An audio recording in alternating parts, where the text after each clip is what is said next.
ఈరోజు దేవుడు మనకి ఇస్తున్నటువంటి వాగ్దానం యెషయా గ్రంథం 45వ అధ్యాయం 17వ వచనం. మీరు ఎన్నటెన్నటికి సిగ్గుపడక విస్మయమొందక ముందురుగాక. దేవుడు మనకి ఈరోజు ఇస్తున్నటువంటి వాగ్దానం ఏంటంటే, మీరు ఎన్నటెన్నటికి సిగ్గుపడక విస్మయమొందక ముందురని. ఒకవేళ సిగ్గుతో అవమానంతో అయ్యో నేను బ్రతకాల్సి వస్తుందని భయపడుతున్నావేమో, లేదా ఈ పరిస్థితులను బట్టి, ఈ అపజయాలను బట్టి, ఈ కన్నీటి పరిస్థితులను బట్టి, అనారోగ్య పరిస్థితులను బట్టి నాకు సిగ్గు అవమానం కలుగుతుందని భయపడుతూ ఉన్నావేమో.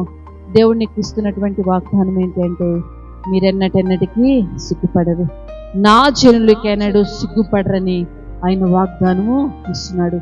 ఆయన మనల్ని సిగ్గుపరిచినటువంటి దేవుడు. నీ ముందు ఒకవేళ ఎలాంటి పరిస్థితులు ఉన్నా సరే ఆయన నిన్ను సిగ్గుపరిచినటువంటి దేవుడు. ఇశ్రాయేలీయుల ముందు ఎర్ర సముద్రం ఎదురైతే దాన్ని ఆయన పాయలు చేసి తన ప్రజలను సిగ్గుపరచల.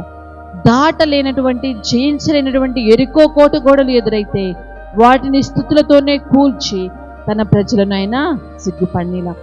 నా జనులకెన్నడూ సిగ్గుపడరని ఆయన మనకు భరోసాని, ధైర్యాన్ని ఇస్తా ఉన్నాడు. రోమీలకు రాసిన పత్రిక 10వ అధ్యాయం 11వ వచనం మనం చూస్తే, ఆయనందు విశ్వాసం ఉంచువారు ఎన్నటెన్నటికీ సిగ్గుపడరు. మనం ఆయనందు విశ్వాసం ఉంచితే మనం ఎన్నటెన్నటికీ సిగ్గుపడం. ఒకవేళ నువ్వు దాటలేనటువంటి పరిస్థితులు ఏమైనా ఉన్నాయేమో, అయ్యో దీని పరిస్థితిని బట్టి నాకు సిగ్గు అవమానం కలుగుతుందని భయపడుతున్నావేమో, కానీ ఆయనందు విశ్వాసం ఉంచితే ఆయనకి గొప్ప జయం ఇస్తాడు. ఆ జయము ద్వారా నీకున్న సిగ్గును, అవమానాన్ని ఆయన కొట్టివేస్తాడు. అంత మాత్రమే కాదు, కీర్తనల గ్రంథం 25వ అధ్యాయం 3వ వచనంలో చూస్తే, నీ కొరకు కనిపెట్టుకుని వారు ఎన్నటెన్నటికీ సిగ్గుపడరు. రెండవది, మనము ఆయన కొరకు కనిపెట్టుకుంటే మనము సిగ్గుపడము.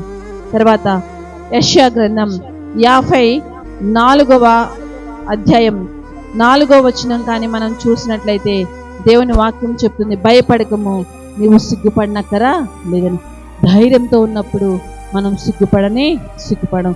దేవుడు మనకి ఇస్తున్నటువంటి వాగ్దానం, నీవు సిగ్గుపడనక్కరా లేకుండా ఎన్నటెన్నటికి సిగ్గుపడకుండా విస్మయం అందకుండా ముందుగాక. ఆయన విశ్వాసం ఉంచితే మనం సిగ్గుపడము.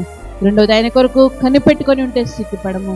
మూడోది, ధైర్యం కలిగి జీవిస్తున్నప్పుడు మనము సిగ్గుపడము. ఆయన మనల్ని సిగ్గుపరచని దేవుడు, గొప్ప ధైర్యంతో మనల్ని నింపేటువంటి దేవుడు, మన అవమానాల్ని, మన నిందలను నాట్యముగా మార్చగలిగినటువంటి దేవుడు. అయితే నువ్వు ఆయన దగ్గరకు వస్తావా? ఆయన పాదాలను పట్టుకుంటావా? నా జనులకి ఎన్నడూ సిగ్గుపడరని మీరు వాగ్దానం ఇచ్చారు కదయ్యా, నీ వాగ్దానాన్ని చేతబట్టుకుంటున్నాను. ఇదిగో విశ్వాసంతో నేను నీ యొద్దకు వస్తున్నాను, నన్ను సిగ్గుపరచకండి అని ధైర్యంతో, విశ్వాసంతో బ్రతకండి. అట్టి కృపా దేవుడు మనకి దయచేయును గాక.